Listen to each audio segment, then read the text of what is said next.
யாருக்கனே மனசு ஒடிஞ்சு போய் தான் இருப்பான். அவன் இன்னொரு நோயால பாதிக்கப்படும் போது கூட கொஞ்சம் ஒடிய தான் செய்வான். முன்னாடி லைட்டா ஒரு மாத்திரை கொடுப்பாங்க, சாப்பிட்டு முடிச்சிருவோம். இப்போ ஆயுசுக்கும் மாத்திரை கொடுக்காங்க, ஆயுசுக்கும் சாப்பிட வேண்டியிருக்கு. அப்படிப்பட்ட நோய் அப்படிங்காங்க, நமக்கு எதுவுமே தெரிய மாட்டேங்குது. ஏன்னா நம்ம யாரும் எம்பிபிஎஸ் படிக்கல.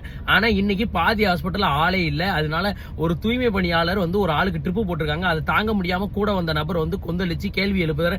அந்த கேள்விக்கு அவங்க கோவம் வேறப்படுறாங்க. அம்மா, நான் ஒன்னே ஒன்று கேட்கேன், நீங்க ட்ரிப்பு போடுறது சாதாரண விஷயமா?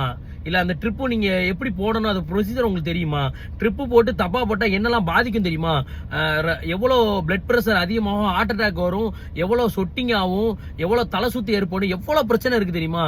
அதெல்லாம் அனுபவப்பட்டவன்கிட்ட போய் கேளுங்க. அதெல்லாம் வலிகளை ஏத்துக்கொள்ள பாருங்க. நீங்க இதே உங்க தங்கச்சி பிள்ளை உங்க டாக்டர் இல்லாம நீங்க ட்ரீட்மெண்ட் பண்ணிடுவீங்களா? ஏதோ ஒரு நபர் தானே, ஏன் உயிர் போனா போது ஜனத்தோட அதிகமாயிட்டேன்னு நினைக்கீங்களா? என் மனிதனுக்கே இந்த நிலைமைனா அப்போ மிருகங்கள்லாம் என்னதான் பண்ணும்? மனசாட்சி செத்துட்டு அப்படித்தானே? உங்களுக்கு தேவை அந்த இடத்துல வேலை முடியணுங்கிறக்காண்டி பண்ணி விடுறீங்களா? இல்ல உங்களுக்கு டாக்டர் அந்த உரிமை கொடுத்திருக்காரா? ஏன் இப்படி பண்ணுதீங்க? இது போல தவறுகள் இனிமே எங்கேயும் நடக்கக்கூடாது. இப்படி நடந்ததுன்னா உடனடியாக கம்ப்ளைண்ட் கொடுங்க. கம்ப்ளைண்ட் கொடுத்து உடனடியாக அவங்க சட்டப்படி நடவடிக்கை எடுங்க. மக்களே, இது என்னன்னு சொல்லி நீங்களே கமெண்ட்ல சொல்லுங்க.